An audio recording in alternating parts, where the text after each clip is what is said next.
Alors j'ai écrit cet ouvrage Confidence d'un apparatchik parce qu'il y a un espèce de paradoxe. Tout le monde connaît le patronat français, le CNPF dans le temps, le MEDEF actuellement. C'est une organisation que tout le monde croit connaître. On se dit c'est les grands patrons qui négocient avec les syndicats, souvent traînant les pieds, etc.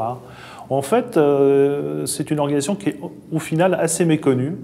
Il s'avère que personnellement, moi j'y ai passé près d'un quart de siècle. J'ai été de 1980 à 2003 au CNPF puis au MEDEF. J'ai travaillé auprès de 5 présidents qui s'appelaient le premier François Sérac, puis Yvon Gattaz, François Périgaud, Jean Gandois et Ernest-Antoine Sellière, auprès de 50 dirigeants. Et donc je me suis dit que c'était une belle plateforme que j'ai principalement dirigé le service de presse, une extraordinaire plateforme d'observation.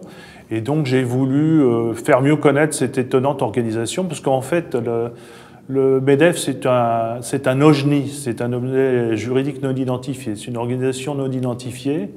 Et donc je me suis dit qu'en multipliant les révélations, les anecdotes, c'était une façon originale de faire connaître une organisation qui a un rôle central dans la vie politique, économique et sociale du pays. Et j'ai essayé de le faire de façon plaisante, en racontant souvent des histoires un petit peu amusantes, en portraiturant, en dressant des portraits quelquefois un petit peu cruels d'un certain nombre de mes anciens dirigeants, quelquefois affectueux.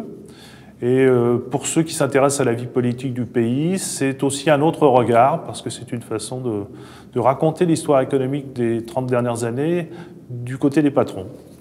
Parmi les anecdotes, une que je trouve extrêmement savoureuse, c'était juste après la chute du mur de Berlin.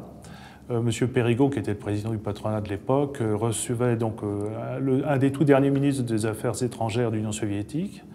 Donc traditionnellement, on l'accueille devant le portail de l'avenue Pierre Ier de Serbie, dans le 16e arrondissement. Toute une petite équipe emmène le diplomate vers l'ascenseur où le président du patronat devait l'accueillir.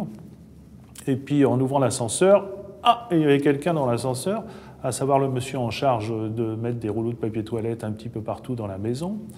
Et ce monsieur n'a jamais voulu céder son ascenseur aux diplomates étrangers ni au président du patronat. Et donc moi, la question que je pose, c'est la surprise du diplomate soviétique, fut-il que le patron du patronat soit incapable de se faire obéir par un de ses collaborateurs, ou la surprise n'était pas de voir autant de rouleaux de papier toilette, qui était, comme vous le savez peut-être, une denrée rare en Union soviétique.